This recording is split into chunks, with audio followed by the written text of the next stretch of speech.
नमस्कार दोस्तों, मैं अपना चैनल मेरा जीवन मेरा अनुभव में आप लोग का बहुत बहुत स्वागत करती हूं। आज मैं आप लोग से बाबा बैजनाथ से जुड़ी हुई ऐतिहासिक कहानियों के बारे में कुछ जानकारियां शेयर कर रही हूं। 12 ज्योतिर्लिंगों में से एक पवित्र बैजनाथ शिवलिंग झारखंड के देवघर में स्थित है। इसे लोग बैजनाथ धाम के नाम से भी जानते हैं।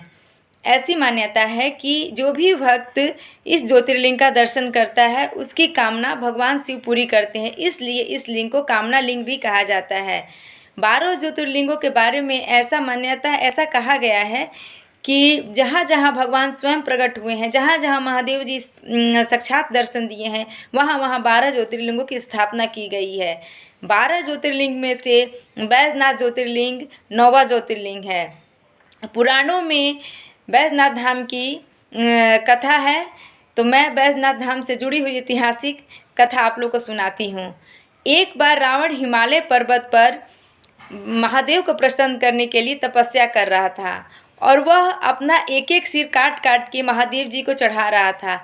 जब वह 9 सिर काट के चढ़ा चुका था, 10वां सिर काटने वाला था, तभी महादेव प्रसन्न हुए और महादेव प्रसन्न होकर रावण को दर्शन दिए और रावण से वरदान मांगने को कहें। तब रावण ने वरदान में कहा कि हमें आप ये वरदान दीजिए कि हम कामना लिंग को लंका में ले जाएं, हम कामना शिवलिंग को लंका में ले जाएं। तब महादेव जी ने कहा, ठीक है, तुम्हारी मनोकामना मैं पूरी कर रहा हूँ, लेकिन इसके लिए एक शर्त है। रावण ने कहा कि क्या शर्त है? महादेव जी ने कहा कि कामना लिंग को कहीं भी तुम्हें रखना नहीं होगा, जमीन से स्पर्श नहीं करना होगा। रावण ने शर्त को मान लिया और कामना लिंग को लंका ले जाने लगा।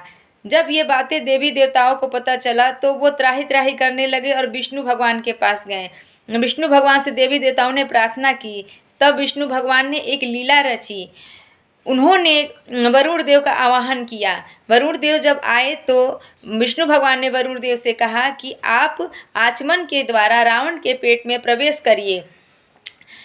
जब रावण आचमन करके कामना शिवलिंग को उठाकर ले जाने लगा, तब वरुण देव उसके पेट में प्रवेश कर गए और रावण को बड़ी जोर से लघु शंका लग गई। जब रावण देवघर के पास पहुंचा तो अब उसे बर्दाश्त नहीं हो रहा था, वो बहुत परेशान हो गया, इधर उधर देखने लगा। तब उसे एक ग्वाला दिखाई दिया जिसका नाम बैजू था। ऐसी मान्यता है कि वो बैजू नाम का ग्वाला स्वयं विष्णु भगवान थे। तब रावण ने शिवलिंग को पकड़ने के लिए बैजू से कहा, तो बैजू ग्वाला ने कहा, ठीक है, तुम जल्दी आओ, मुझे काम है, मैं ज़्यादा देर तक यहाँ पे नहीं रहूँगा। तब रावण ने ग्वाले को शिवलिंग पकड़ाकर और लघुशंका करने के लिए चल दिया।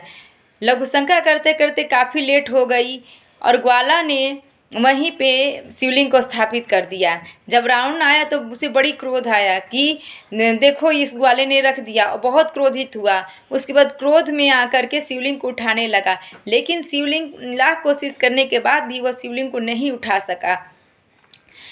उसके बाद जब शिवलिंग नहीं उठा सका तब उसने भगवान की लीला को लीला उसको समझ में आ गई और क्रोधित होकर लंका चला गया। उसके बाद ब्रह्मा विष्णु सब देव आए और उसके बाद भगवान शंकर की पूजा अर्चना किए। फिर भगवान साक्षात दर्शन दिए। दर्शन देने के बाद देवताओं ने भगवान की शिव स्तुति की। उसके बाद अपने अपने लोक को चले गए। तब से महादेव जी कामना लिंग के रूप में देवघर में विराजमान हैं और ऐसी मान्यता है कि यह इकलौता ऐसा स्थान है जहाँ पे ज्योतिर्लिंग के साथ शक्तिपीठ भी विराजमान है। तो ये थी थोड़ी बहुत मुझे बैजनाथ धाम के बारे में कुछ कहानियों की जानकारी मैंने आप लोगों के साथ शेयर किया। तो ये कहानी आप लोगों को कैसी लगी कमेंट करके ज़रूर बताइएगा। नमः शिवाय।